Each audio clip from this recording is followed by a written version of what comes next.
हर साल एमडीए कार्यक्रम के समय फाइलेरिया को लेकर आपके बहुत सारे प्रश्न होते हैं। आशा दीदी ये बताइए, आशा दीदी वो बताइए।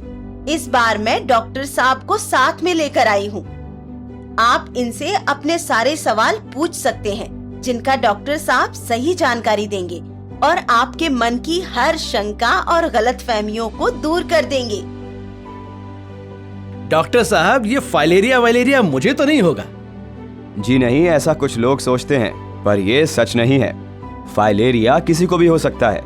ये मच्छर के काटने से होता है और मच्छर तो किसी को भी काट सकता है ना? फाइलेरिया किसी भी उम्र में हो सकता है। जो लोग संक्रमित क्षेत्र में या किसी संक्रमित व्यक्ति के आसपास रहते हैं, उनको संक्रमण होने का खतरा ज्यादा होता है। पर डॉक्टर साहब, ये बीमारी बच्चों को तो नहीं होता है ना? नहीं दीदी नहीं, मच्छर किसी की उम्र देखकर नहीं काटता। ऐसा है, मच्छर से बीमारी शरीर में आने के बाद इसका लक्षण प्रकट होने में लंबा समय लग जाता है। कोई युवा अगर फाइलेरिया से पीड़ित है तो जरूर ही उसको मच्छर ने बचपन में काटा होगा। डॉक्टर साहब, हम एमडीए कार्यक्रम में जो दवा देते हैं उसके बारे में भी लोग सवाल पूछते हैं। जरूर पूछिए ना, क्या सवाल है आपका? डॉक्टर साहब, हम तो सुने थे कि फाइलेरिया से बचाव की दवा दूसरी कोई अन्य दवा के साथ नहीं ली जा सकती है। जी नहीं, ये दवा सुरक्षित है और अन्य किसी भी दवा के साथ ली जा सकती है। सिर्फ और सिर्फ गंभीर रूप से बीमार व्यक्ति को ही दवा ना लेने की सलाह दी जाती है।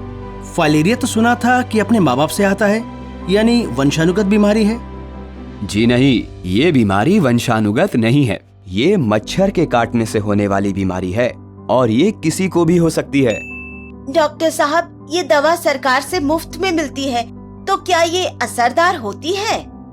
फाइलेरिया से बचाव के लिए यही दवा कारगर है और बहुत से देशों ने इसका प्रयोग करके फाइलेरिया को खत्म किया है।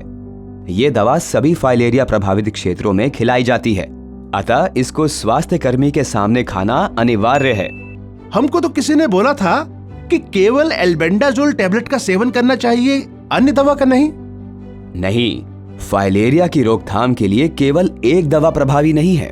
सभी को सारी आवश्यक दवाओं का सेवन करना चाहिए। सुना है फाइलेरिया से बचाव की दवा शरीर में गर्मी पैदा करती है। बिल्कुल नहीं दीदी, ये शरीर में गर्मी पैदा नहीं करती और पूरी तरह सुरक्षित है। डॉक्टर साहब, क्या ये सही है कि पुरुषों में हाइड्रोसील यानी के अंड कोशों में सूजन साइकिल चलाने और कड़ी मेहनत के कारण होती है? नहीं, हाइड्रोसिल एक प्रकार का फाइलेरिया ही है जो संक्रमित मच्छर के काटने से ही होता है। साइकिल चलाने एवं कड़ी मेहनत करने से ये नहीं होता। पर ये बीमारी तो सिर्फ उन लोगों में होती है जो खारा पानी वाले क्षेत्र में रहते हैं। जैसा कि मैंने बताया, फाइलेरिया सिर्फ मच्छर के काटने से फैलता है और ये किसी को भी हो सकता है। डॉक्टर साहब, सब बोलते हैं कि ये बीमारी सिर्फ गरीब लोगों में ही होती है। ऐसा बिल्कुल नहीं है। ये बीमारी किसी को भी हो सकती है। मच्छर काटने के समय अमीर गरीब जाति और लिंग का फर्क नहीं करते।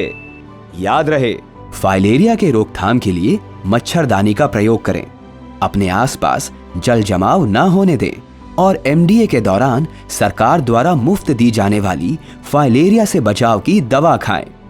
फाइलेरिया का एक ही इलाज, इसे होने ही ना दें। धन्यवाद डॉक्टर साहब, आपने हमारी आंखें खोल दी।